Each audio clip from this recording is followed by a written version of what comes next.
Welcome to AnarionKayto's Gaming This and another Friday of our Agent of the 9 vendor, Sir. This makes it week number 152 and for some reason he doesn't even bring a weapon this time. Lazy fuck. He's located at the reef. Just take a quick right once you spawn, cross the catwalk, take another right and walk into the first hangar bay and you should see his octopus head popping right at you. Taking it from the top. We got the Thagomizers exotic gauntlets for the Titan, which are not bad. There's definitely better options out there, but it all really depends on what you're actually shooting for. This baby's Grand Amplify by default, and the perk sole use is to reduce the cooldown of the Fist of Havoc.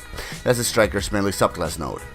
It's good in PvP and I'll tell you why, because if you go into PvP with a tier 5 strength build and you wear this while you choosing the overload node with the striker and shoulder charge, you're going to be one of the most hated in PvP matches because you'll practically have full melee all the time.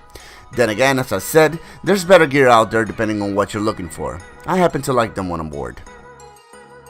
The perks are increased strength, intellect, rain blows, momentum transfer, pulse rifle loader, and fusion rifle loader.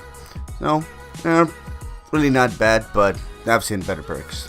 The Radiant's Dance Machine exotic leg piece for the hunters. Useless. Their only use is to let you move faster while aiming down the sight.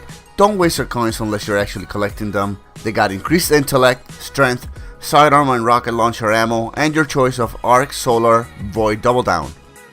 Of all the 3 exotic pieces, the one that I'd say takes the crown is the Sunbreakers exotic gauntlets for the Warlock, because they give you an extra solar grenade while increasing its duration. Especially useful with a good combination of intellect strength build, and if you combine it with the Sunsinger subclass nodes, Touch of Flames, and Viking Funeral, it's fun to see the ads melt. Try them this week's Nightfall with Daybreak, and you'll see what I'm talking about. They got increased strength and discipline, energy projection and momentum transfer, and hand cannon sniper rifle loader options. I did mention we don't have an exotic weapon this week, right? That is unless you count the weapon bundles, which are the Last Words and Addendum as well as the Telesto and Queen's Command. I know a couple of people that know this weapon almost never comes along, so even though it's a bit more expensive to buy with 30 strange coins and 30 silver dust, buy it if you don't have it. Stop paying attention to have the community saying Sir brought nothing good. Watch my channel, I'll hook you up with the good sauce. For the rest of the information, we all know what Sir brings. Legacy Engram, Plasma Drive, Emerald Coil, Heavy Sentence packs of 3s and 10s, 3 of coins, glass needles, and motes or exotic shards, all for various price ranges of strange coins. That's it for today. Been awfully busy with the wedding coming up, so sorry if there's a bit of lack of content lately. I'll try to step up my game.